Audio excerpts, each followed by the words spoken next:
Welcome to our series on social capital. My name is Tristan Claridge, and I'm the director of the Institute for Social Capital.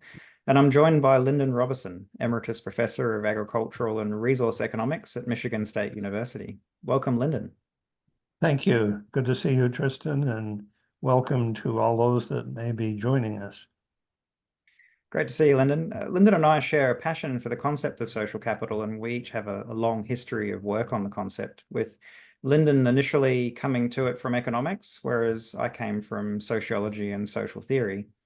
And our different backgrounds and perspectives make for interesting conversations and engaging debates in our weekly episodes. In this episode, we'll discuss the role of commonalities in social capital. Commonalities are an important part of many theories of social capital. For example, bonding social capital is often understood to be the connections between people who are similar, and the concept of homophily is often cited. Other theories of social capital may refer to shared understandings, that is, understandings that we share, that we therefore have in common. And when I think of commonalities in the context of social capital, I typically think about the things we have in common with others that create and strengthen connections. So, Lyndon, how would you describe commonalities in the context of social capital? Well, great question, and I enjoy very much these times we have to talk about concepts like social capital and commonalities.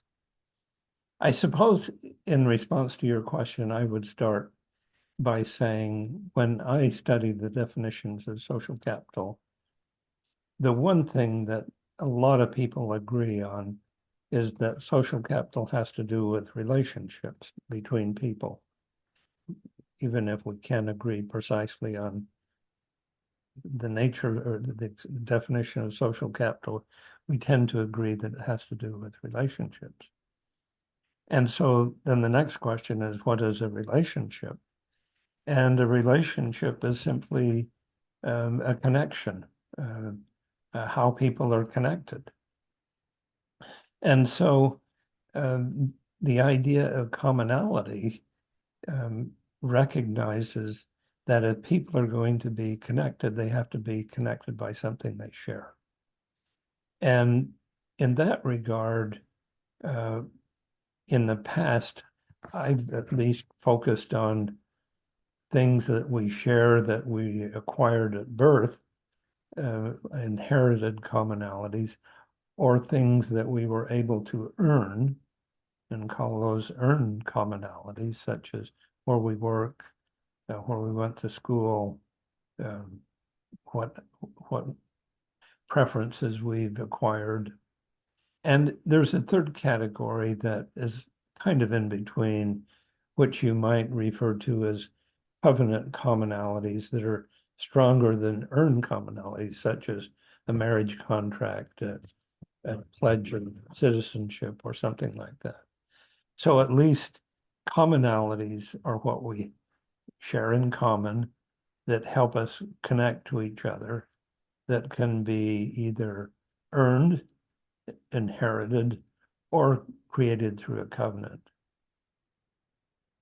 So quite often when people think about commonalities, and I guess quite often when the concept of homophily is discussed, it's the physical characteristics, it's perhaps race and age and gender and so forth that are described as being the commonalities that are important.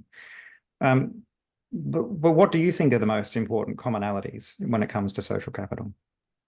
So the idea of homophily is often described with a little couplet, birds of a feather flock together, and homophily is simply saying we're attracted to each other, to others with whom we share the same feather, if you wanted to use that analogy. So, but not all commonalities are equally important. For example, in a large city, lots of people may find their names in the same telephone book, but that certainly isn't the basis for much of a relationship. So for a commonality to really be effective in creating a connection, it has to lead to the exchange of what something significant that I refer to as a relational good, an intangible signal that satisfies a social emotional need. It could be an exchange of a commodity on favorable terms that signals something more than an arm's length relationship. So when we discuss and describe important commonalities, they must have or this important characteristic that in important ways they lead to exchanges that change our well-being, that create relational goods that satisfy a social emotional need. They lead to commodity exchanges that address our physical needs. So they somehow are involved in an important exchange. So there's something about the commonality then that gives it meaning, that simply being in the same telephone book is a commonality that doesn't have any meaning and significance. Whereas if we're in the same yearbook because we went to the same high school at the same time, that may or may not, for different individuals, have some significance. And so that is a commonality that is important.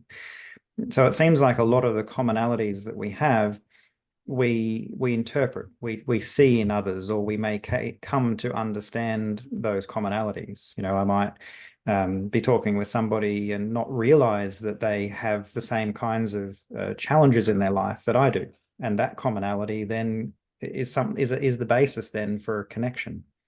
So is that where we're going with this? That like through how do commonalities create connections? How do they shape the nature of social capital? Well, first of all, if let's say that we both enjoy soccer, or as you might say, football, but we never have a reason to be in the same sphere where we meet each other or discuss our favorite team or so on, that we may have a commonality, but the commonality requires the opportunity to connect through the exchange of relational goods or commodities.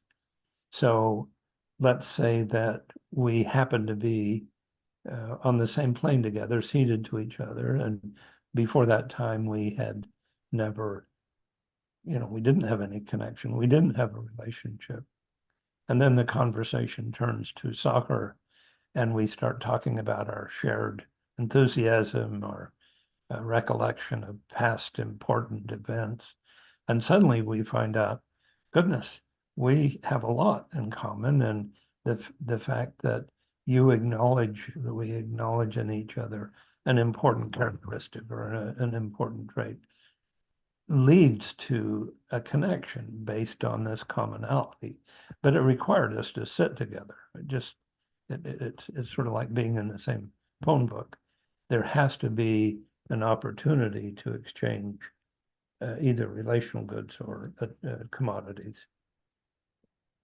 So people in other disciplines may talk about a big aspect of this being sense of belonging, that when we both like soccer, we therefore feel like we belong to the same social grouping, and that is kind of what is creating the connection. And different disciplines may talk about other terminology to describe a similar thing. So this seems to be multifaceted in the way that it works, or at least multiple ways of describing how it works. So here's if our relationships depended on interpersonal exchanges, our sphere of relationships might be limited, but they can be extended much more broadly through things that we embed with relational goods. For example, for years I belonged to the Rotary Club, and we had our high attachment value goods that had embedded with relational goods, the wheel and songs and so on, that as a Rotarian, I thought, okay, I share these connections. And so one time when I was visiting in Sweden and attended a Rotary club meeting, I was immediately embraced by others, even though we had never met, but we were connected through important shared symbols, and we routinely connected with the symbols. We had projects, we sang songs, and so on. So the idea of commonalities can be attachment value goods embedded with relational goods that can connect people and groups, even though they may not have face-to-face exchanges. For example, you may belong to the same country, the same club, the same, a lot of things that you're connected to others. And it's sort of a latent connection that as soon as you connect and you realize that you have those commonalities, you find it very easily to establish a relationship. And so these various symbols and rituals and these things can communicate meaning to others. And I guess like in Australia, we would think, well, if you're both a member of Rotary, you must be a pretty good bloke. So therefore, that meaning is attributed to you, and therefore I'm gonna be friends with you. You're gonna be my friend. Just purely because of that identity, that symbol, and the meaning that's contributed, that's passed through it. So there's lots of ways that then this can be this meaning can be passed to other individuals. I'll tell you perhaps the most important commonality that we all have benefited from is that we don't know each other, but we know the same person. And that same person, which is a commonality, we both have a relationship with that same person, then can be perform the role of a broker that will bring us together. So how many times have you been connected to another person because you both knew the broker or the person in between? And this is particularly relevant to me because my wife and I never knew each other before our common friend introduced us, and we wouldn't have been, well, our stories would have been a lot different if we would have never met. Now, the question then emerges is, to connect people, does it need to be the commonality of another person? Can it be sort of an impersonal commonality, like a dating site or, you know, a concert or a football game that brings us together? There's lots of things that could perform that intermediary or brokerage role to bring people together and build a relationship. Yeah, and so the how we feel about that intermediary clearly plays a role. Like we were saying about Rotary, like it's the values that we associate with Rotary that passes that significance through that commonality, whereas simply being a member of a particular dating site for different individuals may or may not contribute and pass any sort of meaning and significance to the other people that you meet through that intermediary. So it plays a significant role. Agreed. Agreed. And there's another sort of feature of relationships, and that is one of the reasons we form relationships is we expect something of value to result. We expect that because of this relationship, we'll exchange, or maybe there will be some commodities that we'll exchange on preferential terms, or these relational goods that make us feel belonging or validated and so on. And so it often is with an eye to the value of making the effort to make that connection that determines if we search for our commonalities. And I was reminded of that on a recent airline flight. A couple came in, they sat down beside me. They seemed like a delightful couple. I was in the middle of a paper and working on something, and the flight was only going to last a couple of hours. And I said to myself, I could make an effort to get to know this couple, and maybe it would be worthwhile, but it would mean I'll have to give up working on what I'm doing. And the chance is very, very high that in an hour and a half we'll stand up, walk off the plane, and I'll never see them again. And is that really worth my effort? And I've heard that expressed by elderly people saying, I just don't have enough time to make a lot of new friends, meaning I don't know how many years I've got left. And really intense relationships take a lot of time and a lot of effort to invest and build them. So I don't know, it's very economic like to talk about building relationships, investing in relationships, but it may not be completely inappropriate to think about the benefits that we derive from relationships. Yeah, and I think it's also a good point that we can find commonalities with people, even if they appear to be very different to ourselves. And that all it takes is communication, careful listening and thinking and asking people and exploring different areas that where you might share common views or common interests or whatever it may be.